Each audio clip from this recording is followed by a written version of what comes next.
Now may the words of my mouth and the meditation of our hearts together find acceptance in your sight, O God, our strength and our Redeemer. Amen.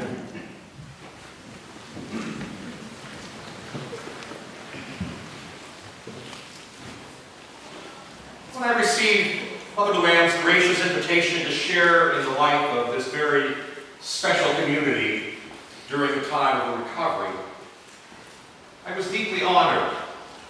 But then after saying yes, a question came into my mind, and it's the same question that I suspect every newcomer asks as they find their way into a community of faith. Will I fit into this place? What does it mean to belong? Really belong here? You see, belonging is a fundamental human hunger. It's a search that each of us has been on at one time or another, often many times over the course of our life. This search to belong. There's no common way the search is carried out. It's grounded in each of our unique personalities and in the concrete shape of our life stories. Many years ago now, I heard Joseph Myers, a writer, observer of church life, speak about this search, and he shared a story that has stayed with me. Just possibly Deacon Captain has heard this one before. Myers told of being in the second grade. He met a young man named John. John didn't have many social skills. What he did have was a hearing disorder.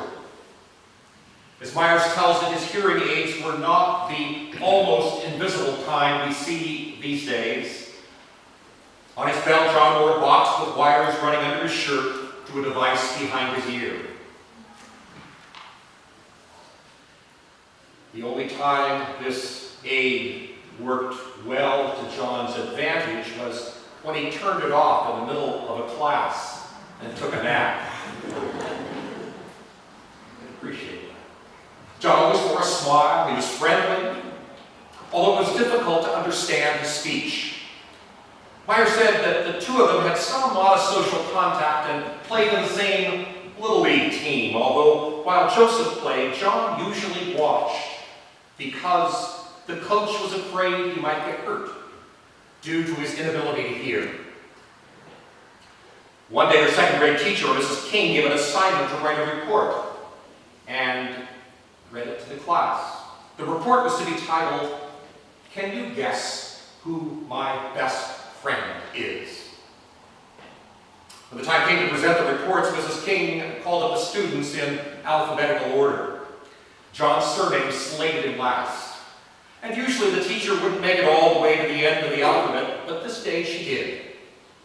And so John came, when he was called, to the front of the room, and the class grew tense. Everyone was curious. How would John do? Could he be understood? Who would he pick as his best friend? John struggled to shape words for his beaming smile. John described his best friend, and finally, at the end of the report, he concluded with struggling speech. And my best friend is Joseph Myers. For Joseph Myers, this was a surprising moment, and it became a significant memory. John had chosen him, even though Joseph's own parents wouldn't have recognized John's name among his close friends. John had chosen Joseph. And looking back upon that childhood experience, Joseph Myers went on to observe something that has stayed with me with these telling words. You don't choose who belongs to you. They choose you. You don't choose who belongs to you. They choose you. Belonging is complicated. Belonging may not always be reciprocal, but however we express it, the urge to belong is a powerful force that affects our lives each day. In today's gospel, Jesus is caught up in a complex drama of belonging.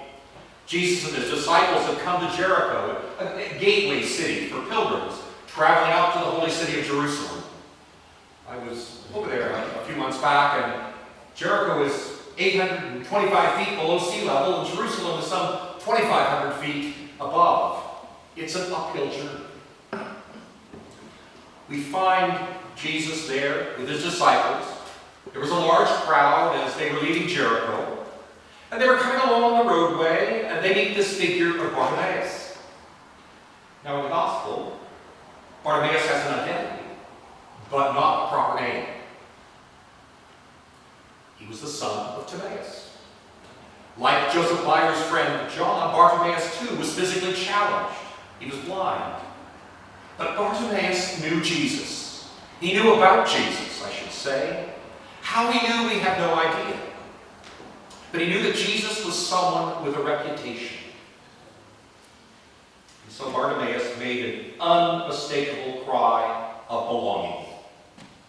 Jesus, Son of David, have mercy on me. He was saying, Jesus, you're someone who could do something for me.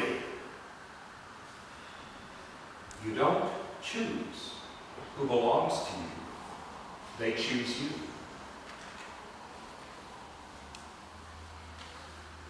I think we recognize the cry of Bartimaeus because I suspect it has sometimes been our cry as well. We've heard that cry in others. I heard it one afternoon in a nursing home from the mouth of a perfect stranger. Lying helpless in a bed, she cried as I approached her. "Cover me up," were the words she spoke. But belong to me was her cry. Belong to me, if only for this moment, if only in this time of need. Our belonging may, of course, take many forms. We each come to belong in many of the spaces of life. The public spaces of life, the social or parochial spaces, as well as the private and personal spaces that we occupy. A kind of belonging may take place in a public space. Avid sports fans, I'm not going to choose one of the college teams here, I'd get into trouble with some of you, but let's take the Timbers. You come to a public stadium, you gather, maybe you put on the appropriate paraphernalia, that green stuff that also gets you onto Alaska Airlines faster, or a hat, and you come and you cheer your team on. And these public belongings include that summer waterfront blues festival or the tree lighting in Pioneer Courthouse Square. In these spaces, belonging is quite limited and fleeting, dissipating as the event concludes. But belonging can also take place in social or parochial spaces, like those of us gathered here in this now mortgage-free, beautiful sanctuary. It's good to be here. And there are, I suspect, for most of us, a number of these social spaces that we inhabit from time to time. Book clubs, social groups, VFW halls. I just have to tell you, I had a whole new experience at a VFW hall. This is not a sermon, it's a sidebar. I was telling Robert, I had the most wonderful experience. I was walking down Alberta Street, and I heard these sounds of Southern gospel. You know, that shake note singing, that dum, dum, dum. And it was coming out of the VFW hall. I said, that's not what I expected there. There was a choir singing. So sometimes we're surprised by what goes on in these social or parochial spaces. And while we're there, relationships or belongings can form, often involving the sharing of some of our life stories. I used to say to the congregation at Grace Memorial that if I haven't told you 5 stories, and they're not necessarily the same 5 stories, you really don't know me. We're known through the stories that we tell, and it's in these social settings, like this, where those stories are told.